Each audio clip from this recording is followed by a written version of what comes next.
మిత్రమా, అందరికి కూడా ఒక చిన్న మాట.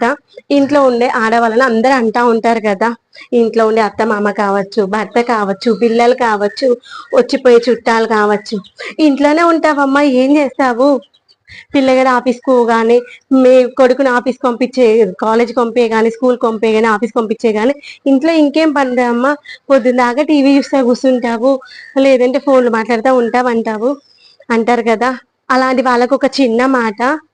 ఇంట్లో ఉండే ఆడవాళ్ళకి రూపాయి సంపాదన ఉండకపోవచ్చు, కానీ వీళ్ళు చేసే పనికి బయటకు వెళ్ళి జాబ్ చేస్తే వచ్చే శాలరీ కంటే కూడా ఎక్కువ ఇవ్వాల్సి వస్తుంది. ఎందుకంటారా? ఇంట్లో పని మనిషిని పెట్టుకున్నాం అనుకోండి, ఒక్కసారి మాత్రమే వచ్చేసి ఇల్లు ఊడ్చేసిపోతారు, గిన్నెలు తోమేసిపోతారు, బట్టలు పిండి బట్టలు పిండేసిపోతారు. అదే ఇంట్లో ఉండే ఆడవాళ్ళు 4 సార్లు ఇల్లు ఉడ్చుకోవాలి. ఎవరికి ఎప్పుడు ఏది కావాలో, ఎవరికి ఇష్టానికి తగ్గట్టుగా వాళ్ళకి వంట చేసి ఇస్తారు. ఒకరికి దోశ అంటే ఇష్టం ఉంటే ఇంకొకరికి మ్యాగీ అంటే ఇష్టం ఉండొచ్చు, ఇంకొకరికి వడ అంటే ఇష్టం ఉండొచ్చు.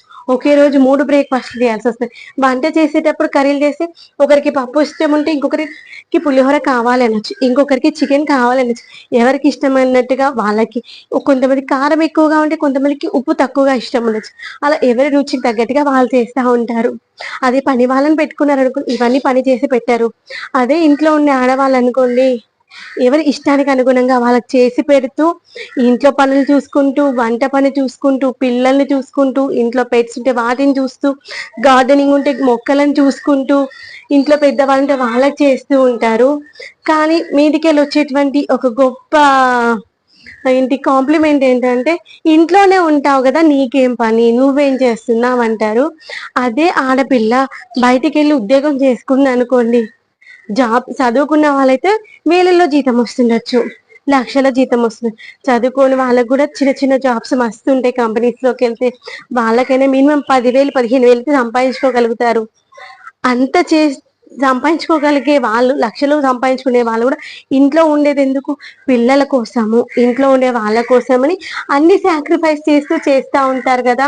అంత చేసిన ఒక్క చిన్న మాట అంటారు, ఇంట్లోనే ఉంటున్నావు కదా అనడం, అదొకటి తగ్గించుకుంటే బాగుంటుందేమో నా ఒపీనియన్. మీలో ఎంతమంది ఆడవాళ్ళు ఇలా ఫీల్ అయి ఉంటారో కమెంట్ సెక్షన్ చెప్పడం మర్చిపోవద్దు. లక్షల్లో జీతం చేసేటువంటి కోడలి పిల్ల అయినా, పిల్లల కోసమో లేదా ఇంట్లో ఉండే పెద్దవాళ్ళ కోసమైనా ఉద్యోగాలు మానేసి ఇంట్లో వాళ్ళు అనేటువంటి మాటలు అన్ని భరిస్తూ సంతోషంగా ఉంటారు. మీలో ఎంతమంది ఇలా ఫీల్ అయి ఉంటారో చెప్పడం మర్చిపోవద్దు. కానీ ఆడవాళ్ళైతే తగ్గించి మాట్లాడకండి.